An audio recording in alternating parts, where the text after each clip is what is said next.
Okay, this is the tutorial for our midterm this year for 2012 in the fall, and this particular tutorial covers the midterm, which is 150 questions. However, the majority is multiple choice, but there is a good portion of the subjective, which is short answers. So let's start first with the multiple choice. And the first story we have is the minister's black veil. And remember that the minister's black veil was a parable. And the parable is basically a story that teaches a message, okay, that has a moral lesson involved. And it was about a preacher who wore this black veil over his face without allowing anyone to know why he was doing it. And his parishioners had such an intense response to seeing him with the veil on it because they were frightened by it. It's like they couldn't understand why he was covering his face. And one of the meanings Mr. Hooper's veil is it deals with relationships between people, and that some relationships are never completely clear, but what we can infer, okay, that's what we can basically assume about his wife Elizabeth when she asks him to remove the veil, is that she's angry with him for wearing the veil, at home at least, because they're married. When he ends up getting sick, he takes ill, his illness, he is taken care of by his wife Elizabeth. The moral lesson in this story might particularly be that, secrets, guilty secrets, separate each person from one another, and we hide those secrets. Maybe not with a veil, but we hide them. A social lesson in this story might be that people, they tend to protect their privacy by wearing a public mask. This is one that people can't see through. They put this on, and behind it is the real story. What we can infer about Hawthorne from the following passages: the next day the whole village of Milford talked a little else than Parson Hooper's black veil. That and the mystery concealed behind it supplied a topic of discussion between acquaintances, meeting in the streets and good women gossiping at their open windows. It was the first item of news that the tavern keeper told his guests, and the children babbled on it about at school.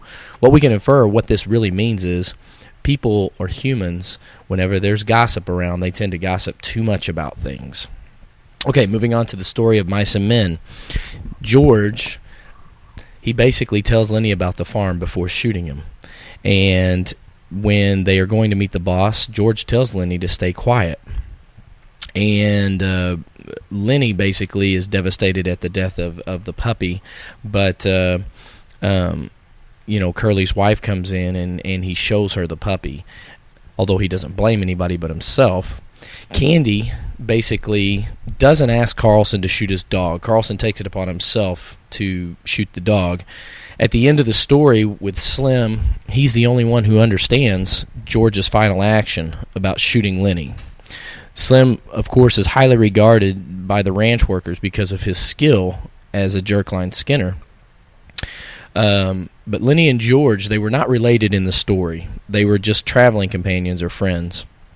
And George planned to someday, him and Lenny, once they saved up money, get a ranch for themselves. However, they didn't have any money saved up yet. Lenny was a big individual who didn't know his own strength, so he tended to hurt things or cause issue just because of the lack of him still having the brain of a child. Candy and Crooks both were interested in George's plans to buy a ranch because they too were isolated and alone. When George is at the very beginning talking to Lenny, and he's talking about maybe if he gets in trouble, he tells Lenny to hide in the brush. And George, in the end, kills Lenny with Carlson's Luger. And the men joke about Curly in the story because he wears a glove full of Vaseline for his wife. But Candy, his biggest fear right now is that he'll be fired because of his age and his usefulness is gone. George tells the boss, of course, that Lenny is his cousin, so he doesn't get fired or so that he can get the job. But Curly, on the other hand, the boss's son, doesn't like Lenny because he's a big guy, and he doesn't like big guys. While Lenny and Curly's wife are in the barn, the men are outside. They're all playing horseshoes. And what Curly's wife is continually wanting to know is what happened to Curly's hand. How did it get all busted up? And George and Lenny, they leave weed because Lenny frightened a girl by grabbing her dress. after learning about the murder, and we're talking about George here, really this is the moment where the dream basically dies. Lenny, when he is kind of going through his psychotic stage of imagining things or talking to things, he dreams about a giant rabbit and his dead Aunt Clara, and he has a conversation with him. Let's see. Carlson, he steps back to let Slim basically precede him, meaning go in front of him. When Lenny gazes up at the puppies, he's entranced by their small, furry bodies. The person who wrote Of Mice and Men is Steinbeck, and the motif, or what is a motif really? A motif is basically a reoccurring subject or theme or idea, like living off the fat of the land.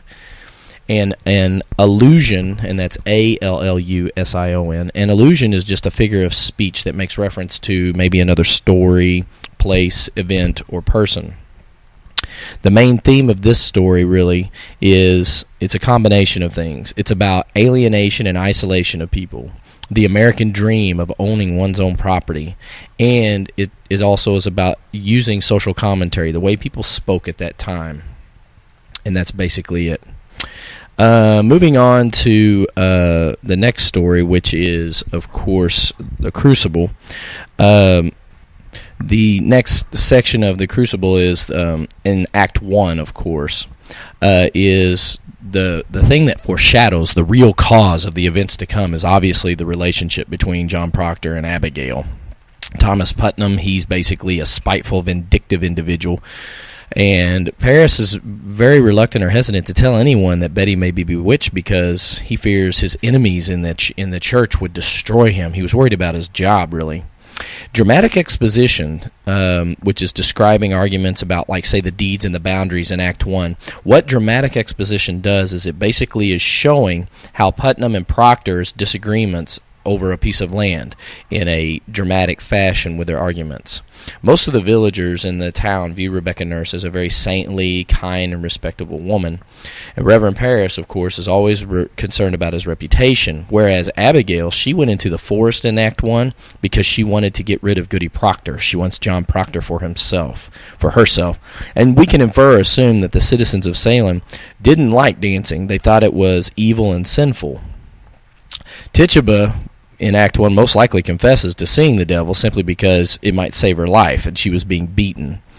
We could best describe John Proctor as he's someone who is not afraid to rebel against authority and speaking his mind. Rebecca advises Paris to send Reverend Hale away, mostly because this is she feels like his presence will cause more panic. Elizabeth urges in Act 2 John Proctor to go to Salem to basically tell on Abigail and everything being a hoax. And people in Act 2 tend to part like the seas for Abigail because they're afraid of her power over them, to accuse them and basically put them in jail. Even by Act 2, Reverend Harris has begun to worry that perhaps, maybe, the people who are being accused are innocent. But we learn that Sarah Good is accused of witchcraft because she couldn't recite her 10 Commandments. And at first, Mary Warren, who is an official of the court, she basically enjoys her role in the court because she likes the power and the status that it gives her in the village. When John Proctor says basically, my wife will never die for me, what he's saying is he knows that his adultery has caused Elizabeth to be arrested because of the girl that he cheated with, and he refuses to allow that to be her fate because of his sin. Now we move to Goody Osborne, and she's going to hang because she couldn't recite her 10 Commandments, but Sarah Good will not because she confesses. In Act 3, the setting creates a mood that's kind of gloomy and forbidding in the courtroom. What we can conclude about Paris from Act 3 is that he's basically a coward. He knows what's going on, and he's not making any changes whatsoever. Elizabeth Proctor, she doesn't tell Danforth that Abigail was a harlot or a whore because basically he wanted to save John's reputation, which is a normal, lie to make. Giles Corey is arrested because he refuses to give the name of the person who accused Putnam of grabbing and taking land. Hale seriously doubts the morality and motivations of the trial, and even especially when he signs over Rebecca Nurse's death sentence. Francis Nurse is terrified when Danforth insists on questioning the people who signed his petition because he promised all those people who signed the petition that no harm would come to them. At the end of this act, Hale denounces the proceedings because he finally realizes that the testimony of Mary Warren and John Proctor are true, not false. What we conclude then in Act 4 from the references made to Andover, a town outside of Salem, is that the people there have rebelled and overthrown the court. They do not want what has happened in Salem to happen there. It is important that Danforth and Parris and Proctor confess. The reason why Danforth and Parris want Proctor to confess is that they think that his confession will keep the people happy and they won't try to overthrow the court. Elizabeth states of John, he has his goodness now, which means that he has his self-respect and knows that there's some goodness in him, and that even though he's chosen to die, he can live with the fact that, he made the right decision. And so therefore the climax of Act 4 is when John Proctor actually rips up his confession and refuses to confess. What we can infer about Abigail and Mercy Lewis having left Salem was because they feared that the villagers would turn on them. And it was also stated that cows were wandering loose on the high roads of Salem, and this is mostly because the farmers or the owners have been jailed and they can't take care of them anymore. Okay, moving on to the devil and Tom Walker. Basically, an important condition of Tom's deal with Old Scratch is that which is not directly stated in the story, but is inferred, is that basically by signing his name, he's giving his soul in return. After Tom makes a deal with Old Scratch, his name is probably recorded on one of the trees in the swamp. But early in the story, the narrator says the skull Tom finds indicates that the swamp had used to be an ancient Indian battleground. And the narrator indicates that Old Scratch doesn't frighten Tom much because Tom's wife is even more frightening. As proof of the truth of his statement, Old Scratch, he puts a mark on Tom's forehead, which is the mark of the devil. The relationship between Tom and his wife, we can basically give it as a typical relationship between a cat and dog. They're always fighting. Tom's wife probably disappeared most likely because she's taken after trying to make a bargain with Old Scratch and failing in her attempt. In what the narrator calls the most authentic account of the disappearance of Tom's wife, Tom basically finds her heart and liver tied up in an apron. The disappearance of his wife makes Tom actually grateful and happy to Old Scratch. An important factor in contributing to Tom's success as a moneylender is that other people, they have a desire to get rich quick. So they're already greedy. And so that Old Scratch can't take him by surprise in his old age and try to save his soul, Tom in his old age becomes very religious and carries a Bible in his pocket. At the end of the story, though, Old Scratch comes for Tom because he hasn't fulfilled his bargain. And once Tom is taken and he disappeared, all his belongings mysteriously are changed or destroyed. Now, moving on to the House of Usher, the word that could describe the single effect created in the opening really could be gloom, which is the single effect that they're going for. In the fall of the House of Usher, the narrator finds the explanation of his host's sad situation, why his situation's so bad anyways, which would be Roderick, is that his sister is sick. A gothic element seen in the details, such as the black tarn, decayed trees, vacant eye-light windows in Usher's house, could be the bleak and remote settings that the author is choosing to use. In contrast to Roderick Usher, the narrator presents himself as one who values reason, not fantasy, or gets caught up in fear. Why does the narrator start when Roderick Usher mentions the gradual yet certain condensation of an atmosphere about the waters and the walls of the House of Usher? Is basically the narrator himself is feeling that such an atmosphere, like when he approaches the estate, he feels that gloom on the house before he even sets foot in it. And the violent incident that contributes to the gothic element is essentially burying the sister alive. Moving on to the Raven, in lines 91 through 94, or 95, I should say, of the Raven, basically the main thing that the speaker seems to be trying to convey to the audience is that there is a reason for hope. There is a reason for hope. By the end of the poem, though, the speaker assumes that the ravens come from hell. And in the poem, the busted palace above his chamber door really is a gateway to reason. That's kind of like the metaphor we're looking for here. The inline rhyme scheme of the poem is A, B, C, B, B, B, when it's rhyming at the end. At the beginning of the poem, the speaker is trying to immerse himself into reading to try and forget the lost Lenore. But at the beginning of the poem, he hears a tapping, and it makes the speaker feel very threatened or startled. The raven brings the speaker a continual reminder of his lost Lenore, and by the end of the poem, the speaker is least probably feeling relieved. In the poem itself, the raven probably represents, or is tended to represent, the finality of death, which he has to come to terms with his wife. And in general, the words that are most often repeated is nevermore. The following that can be found in each first and third stanza is what's called internal rhyme. And the speaker of the poem, in actuality, is basically trying to lament his wife's death. And at the end of the poem, the raven basically brings an end to his sorrow, or shows that his sorrow will always continue. However, the raven doesn't kill the speaker of the poem. He continues to live. The poem takes place in a bleak December at midnight. For Edgar Allan Poe, his mother was exactly 24 years old when she died. But Poe's mom and his wife and adopted mother all died from the same disease, which was tuberculosis. Poe's wife, when they were married, was 13 years old. And the kind of writer Poe was, he was a psychological writer. At the end of Poe's story, The Pit and the Pendulum, the main character is freed, and the greatest element used in The Pit and Pendulum is the torture of darkness. Poe's telltale heart upsets the main character greatly about the old man, which is what's upsetting the main character is basically his eye. And in the story of the telltale heart, it is told from the point of view of the caretaker. The city that Poe died in was Baltimore, Maryland, and there is exactly 18 stanzas that exist in The Raven. All right, moving to World on the Turtle's Back, what led to the woman's fall from the sky basically was curiosity and disrespect of the tree, and she was a selfish individual. The one thing she didn't feel was fear when she fell.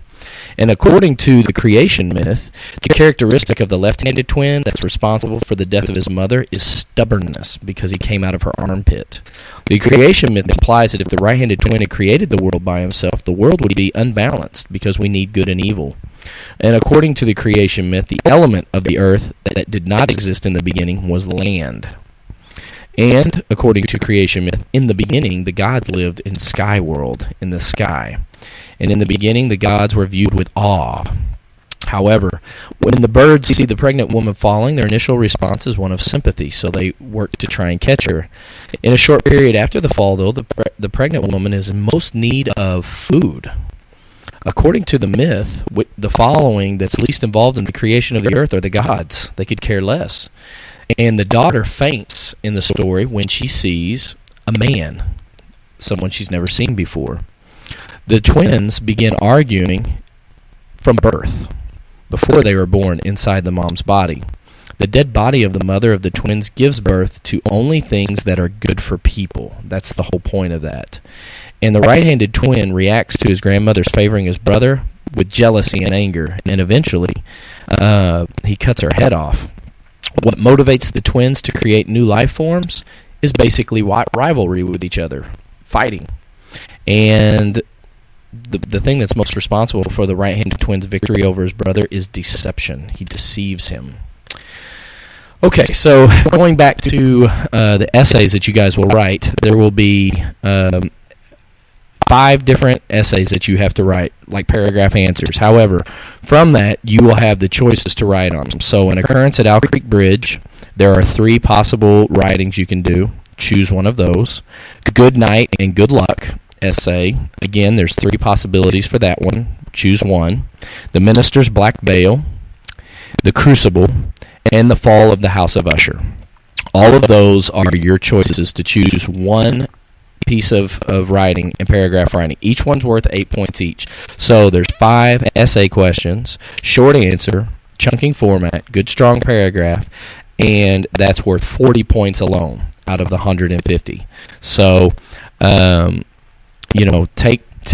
take your 90 minutes, and you can write at the beginning or go straight to the multiple choice. But either way, make sure that you take your time on the writing portion.